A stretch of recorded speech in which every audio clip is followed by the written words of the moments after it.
silloin aika pitkään oli tämmöinen viettelyteoria voimassa, mitä vasta Olli Stoltman aikana kanssa toistellut kovasti, niin siinä just ajateltiin, että varsinkin pojat olisivat seksuaalisesti kasvultaan niin hitaita, että sitten tämmöinen viettely, homon taholta tapahtuva nuoriin kohdistuva viettely niin kuin johtaisi siihen, ei suinkaan siihen, että se häiritsisi sitä nuorta miestä siis tämmöisenä niin kuin häirintänä, vaan pelättiin sitä, että hänestä voi tulla homo.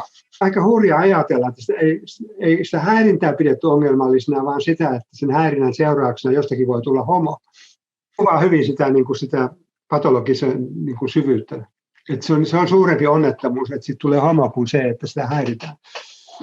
Ja tämähän nimenomaan tämä puoli poikien kehityksestä, niin sehän näkyy sitten 99, kun tätä seksuaalirikoslakia uudistettiin. Ja siinä samoin aikoihin oli muutenkin tämä lainsäädäntö uudistumassa, eli tavallaan ihmisten perusoikeuksiin tavallaan tuli se syrjimättömyysperiaate.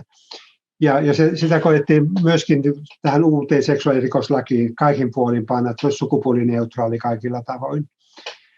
Ja siinä yhteydessä sitten tämä suoja-ikäraja oli mietitty, ja musta jälkeenpäin ajatellaan ihan hyvä se 16 tuli, mutta silloin oli ollut jo ajatus, että suoja-ikäraja olisi 15 itse asiassa.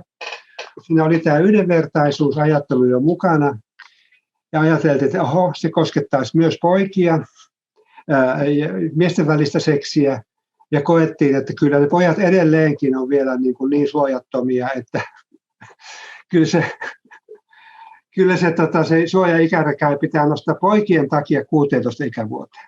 Eli sen takia tavallaan suojeltiin sit kaikkiin nuorisoi 1 vuoden lisää, koska on homopelko.